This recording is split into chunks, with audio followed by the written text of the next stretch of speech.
There are a few traits that men who are very successful simply don't have. Watch any of their content and ask yourself, does this guy seem timid and shy? Is he worried about what other people think? Is he striving and trying to be successful and confident? Or does he know his value and his worth, which opens the doors to his success? That's what we're talking about today on the Warrior Kings podcast. Stick around. Hello and welcome to the Warrior Kings podcast. I'm your host, Michael Riggs, here to assist you on your journey to living a fully optimized, leveled up life as a man. So again, welcome to the Warrior Kings podcast. I have a little bit of a different setup today based on just how my schedule worked out. So using a different mic. I hope it sounds good. This is my first time using this mic on the podcast. Hopefully it even sounds better. Right now we're headed into the Christmas season, which for a lot of people is the prime season to look ahead to the new year. You might be getting your New Year's resolutions planned. You might be planning to really go for it in 2025. I know I am. And I really believe, dude, that this is the year for you. This is the big one. This is the one that is going to change everything for you. And for you married guys listening, one thing that you really need to level up in the new year is your marriage. And that's what we're doing January 1st with my new book, Warrior Husband. I'm challenging all of my followers and my listeners to dive in January 1st, kicking off the year right to improve every aspect of our marriages and get that new bed set you're getting for Christmas broken in with your beautiful wife. That book is available for pre-order right now on Amazon and ebook, and the physical copy will be available to order on the release day. So if you want the physical copy, definitely set a reminder in your phone, set an alarm or something for January 1st to get that book ordered. And if you want to start reading it right away on January 1st, get that pre-order and it will be delivered to your Kindle app on your phone that day. And that book is titled Warrior Husband by Michael Riggs. Today I want to talk to you about knowing your value. In a world that shames men for being confident and praises women for showing their butts, and for many other reasons, many men simply don't feel confident and they don't know their value and their worth. For a lot of us, we start out very confident early in life, and then something happens around middle school to high school age where these new concepts are introduced. For example, if you're a guy and you're confident in yourself, you're a douchebag or you're cocky or you're full of yourself. And I don't know if you've noticed this before, but those guys who reach success early in life are the ones who lacked the ability to feel embarrassed. Perhaps someone told them before that if someone tried to hate on them or put them down or shame them for being confident, that meant that those people were jealous. And perhaps they took that to heart and they truly believed it. Maybe the evidence in their own life was proof enough to them that they were better off confident than succumbing to the judgments and opinions of other people. Who really knows? But whatever it was, whatever causes young men to have confidence and self-esteem issues, those things didn't affect these guys at all. There's this sort of shame around being a confident man, being a guy and being confident, and we're sort of brainwashed into this very early in life. For some reason, the world doesn't want men confident. So you might feel in some ways that it's wrong for you to be confident, and you might have a whole host of limiting beliefs around this. The problem here is that having a lack of confidence keeps you from reaching your full potential in business, friendships, relationships with women, and pretty much all areas of your life. Let's use women's attraction to you as an example. And don't take my word for it. Listen to this clip of my wife. This is from one of our earlier podcast episodes where she's talking about what attracted her to me in the beginning. Roll the clip. The ruggedness for sure, and then the confidence. Like, he pursued me, but it wasn't like a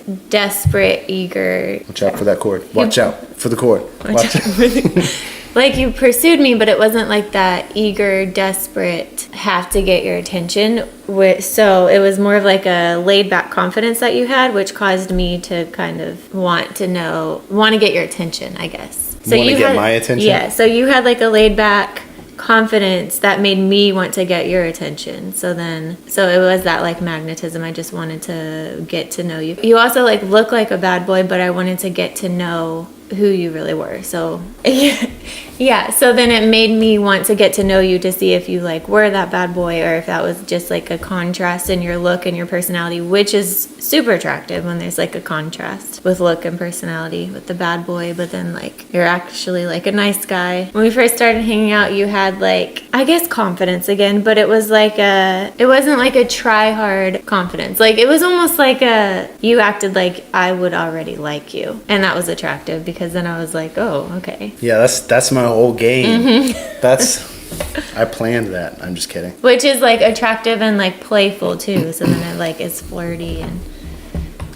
fun. She said I presented myself like I already assumed that she would be into me. Think about business and sales. What's the best way to sell? By treating a potential lead like you're trying to convince them to like you and your product? Or by presenting yourself like you already know that they will want your product and buy it? Think about your interactions with people in the world around you. Are you hoping that you're good enough and that the world will accept you? Or do you already assume that you're amazing? Do you love yourself in such a way that everybody else and everything else should be living up to your standards? Everything else should be trying to be cool enough for you. Feeling like other people are above you or better than you is one of the poison ingredients in this self-lack recipe. And I have a quick story for you younger dudes listening to this right now. I was at a party once in my late teens, and a lot of the people there were like just graduating, getting ready to go to college or wherever they were going in life. And somehow I ended up sitting with a group of guys who was way outside of my usual circle of friends. And one of the guys in this group was in a very successful local band. And I guess we got on the topic of like the hierarchy, you know, sort of. And I felt the need to give this guy some compliments. And it was in a way that was very obvious that I felt like he was above me. And he said, "Oh, whatever, dude. Everybody knows Riggs. You were always in some band and dating some girl." Basically, the way he was saying it was as if I was faking being humble and I was actually very confident. Because to him, I was the cool guy. The same way that I thought of him was the way that he thought of me. You never know who your peers are and you never know who looks up to you. You could very well think that you're trying to be cool enough for somebody who's trying to be cool enough for you. And what if, just what if, you didn't feel like anyone was on any level and you were just confident in yourself and who you are? How many more opportunities could open up to you? Like that teen story I just gave, for example. Our friend groups felt like we were competing with each other when in truth we probably could have all been friends. There is no better than. People who work for companies, the ones who work their way up and get promotions, aren't the ones who kiss the boss's ass. They're the ones who speak confidently to the boss and have ideas that they aren't afraid to share, and they treat the boss as a human, a peer, and one that they just so happen to respect. Striving and trying and impressing gets you nowhere. Confidence and a little of what we call common sense can get you anywhere you want to go. Being your true, authentic self gets you everywhere. When it comes to being self-conscious or lacking self-confidence coming from people shaming you, embarrassing you, or putting you down, a lot of people don't realize that the people trying to bring you down from being up aren't confident in themselves, and they're trying to bring you down because of their own lack in limitation. If they see something as embarrassing or cringy, it's because they know that they would never have the confidence to go and do that thing. They would feel weird if they displayed that kind of confidence. And a lot of people also don't realize that losers will want to keep you a loser too. That's kind of the way of the loser. So if they see you showing potential, if they see you rising above them, they will try to bring you back down. So how do you learn to know your value and your worth and become confident in yourself? First, you need to get rid of the care of what other people think. Next, you need to realize that your feelings of lack and your lack of confidence exist only in your own mind. Your perception of yourself is completely different than everyone else's perception of you, and everyone else's perception of you has nothing to do with who you really are. Next, you need to crush the false beliefs that you have about yourself and brainwash yourself into believing in yourself. Let's touch on these a little bit. Number one, worrying about what other people think. Are you really going to let the fear of what other people think hold you back in your life? Dude, if I cared what other people thought about me, I wouldn't be living my dream life with my dream wife right now. You have to believe in yourself and believe in where you're going and stick to the plan no matter what. And if people have opinions or judgments about it, trust me, they'll feel stupid when you get there and all of your dreams come true. Another thing is people are so worried with themselves and what they're doing that they're probably not even as aware of what you're doing as you think they are. If you decided right now to go after everything that you've ever wanted and to be everything that you've always wanted to be and didn't give a shit about what anyone thinks about that, trust me, in a couple years you're gonna look back and thank God that you made that decision. Don't concern yourself with the thoughts and opinions and judgments of others. It's wasting your life. Next, whatever is holding you back from feeling confident in yourself and accepting who you truly are is 100% in your own head. Nobody knows that it's going on but you. A lot of times people make the mistake of thinking that their own version of themselves, the way they see themselves, is the same version of themselves to everyone else, that everyone has that same perception of them. But the truth is, every single person sees you in a totally different way. That's because our own individual perception is our own individual reality. The best you can do is present your best self every day, your most confident self, and let everyone else form their own opinion and version of you in their own perception and reality. And like I said before, it has nothing to do with who you actually are. Technically, it's none of your business. business. If you shift your own perception of yourself into one of self-love and acceptance and confidence, that's all that matters to you. And trust me, every aspect of your life will benefit from this. Next, you need to overcome false beliefs about yourself and shift them into positives. You need to sort of brainwash yourself into believing in yourself. I like to call these false beliefs life-ruining, fictitious mental constructs. From the time that we're very little, our reality is being programmed. Everything that we know about the world around us, everything that we know about people, everything that we know about ourselves, it's being programmed into our subconscious and forming our own perception, our own reality. And like I said before, every single person's is different. The negative things you think about yourself and your beliefs around confidence and believing in yourself likely are associated with some root event or an experience that you had in the past. The trick is getting to the root of these false beliefs and realizing that they aren't true and shifting them into a new belief. Let's say that one of your beliefs is that you're awkward and that you're shy around women. Where does that come from? Because maybe you're not. That's just a story that you're telling yourself. That's what you believe. And start using positive affirmations, as they say. Start telling yourself that you're smart and charming and handsome and sexy. Nobody knows your thoughts but you, bro. Say, I have magnetism. Tell yourself that you're going to be a multi-millionaire. Stop talking shit to yourself in your own head and start boosting yourself up. Nobody is going to make you believe in yourself but you. If you're looking for validation from outside sources, you're never going to get it. That's a hard truth. If you're looking for the money and the cars and the big house and the attention from the ladies, and you need all of those things before you can even believe in yourself, you know what's going to happen? When you get there, you'll still be unhappy. That's why you hear about all these people that get mega famous or mega successful and they still hate themselves. You have to do the inner work first. It's like gratitude. If you're not happy with what you have right now, you're not going to be happy with what you get later on. You'll always be working for the next level and the next level and the next level to validate yourself because you haven't truly started loving your authentic true self yet. This is the same for your love for yourself. If you don't love yourself right now, nothing is going to make you love yourself later on, no matter how much you get. You have to love yourself even when you feel like you have nothing. You have to love yourself and believe in yourself right here, right now. You have to know your value and your worth. And when it comes to knowing your value, I have some tips for you here as well. If you don't want to feel like a loser, stop living like a loser. To know your value, you have to have value, and you need to have higher standards. And you might be surprised how many seemingly simple things have a huge impact on your reality and perception. Instead of going to the dumpy gas station in the morning and standing in line with the meth heads, getting their lottery tickets and blunt wraps with their refillable Slurpee cups, go a little further down the street to the nicer gas station. Stop hanging out with low-level loser dudes who are going nowhere in life. Your reality will be associated with that, and you will feel like you are on that level. Take care of yourself, work out and eat right. Take care of your clothes and keep your environment clean. Anything that causes feelings of shame in your life, get rid of it. Pornography, smoking, alcohol, unhealthy habits. A bad tree will only produce bad fruit. Cultivate moderation in every aspect of your life and learn self-control. Read and learn every day. Become a seeker of wisdom. Stop chasing girls you know aren't good for you anyways, and seek a high-value, good, honest woman. Hold yourself to such high standards that you aren't chasing anyone or anything. Everything is chasing you. And begin seeking God first every day. Like how I slipped that one in there, hit you out of nowhere. Bam! Left hook. The better you get, the higher your value. And the higher your value, the more you will value yourself. Confidence is important in every aspect of life, whether it be in your relationships, your friendships, your business, every aspect of your life, man. And the thing is, you have value, you just don't see it in yourself. You have to change your perception of yourself. Like I said, you need to brainwash yourself into believing in yourself, because there are great things in store for you in this life, bro. All of your dreams, all of your ambitions, everything that you want in life has been placed in your heart by God for a reason. God wants you to have these things. Don't ever believe that he doesn't. Sometimes, the evidence doesn't suggest that those things are coming for us because life seems kind of shitty right now and we don't feel confident right now, right? It's believing that those things are coming and that they will be yours. Believing in yourself, shifting your identity into who you truly are, who you truly should be, everything that you were always meant to be. You've just been brainwashed by the world and your experiences and your circumstances to think that you don't have value. But I'm telling you, man, you are way cooler than you even know. And you have more than a lot of people have. It's possible that right now, the life that you are living is someone else's dream life, and they would give almost anything to have the life that you have. And guess what else, bro? know it's only gonna get better from here. The only place to go is up. Continue to level up your life every single day. Get better every single day in every aspect of your life. And if you screw up today, man, start again tomorrow. It's never too late. It's never over. And you are always headed, like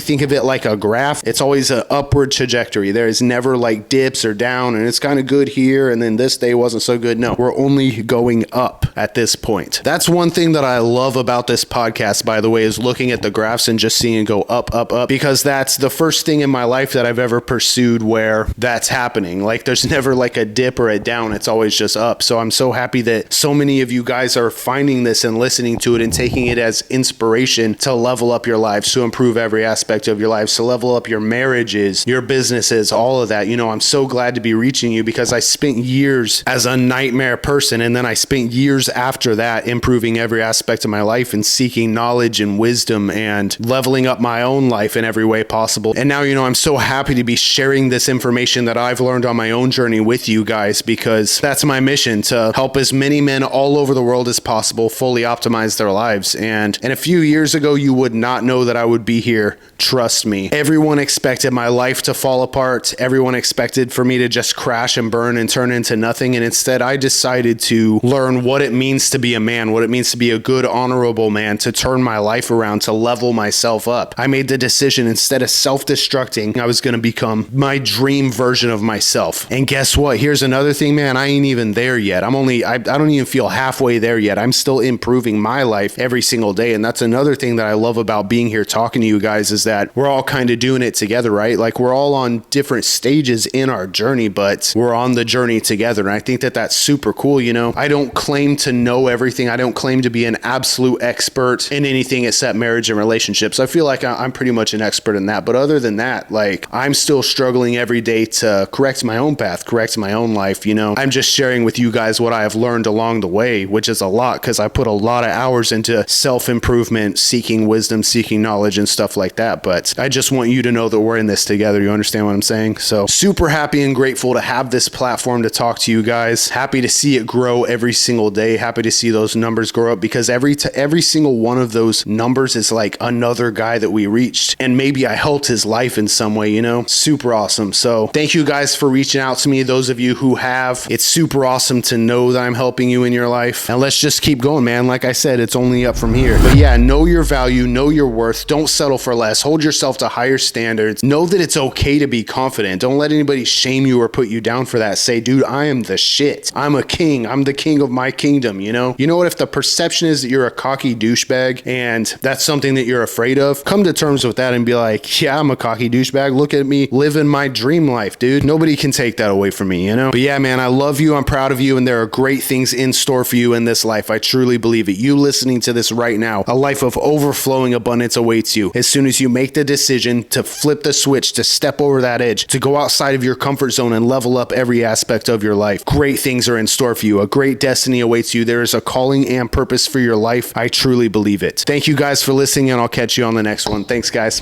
Bye.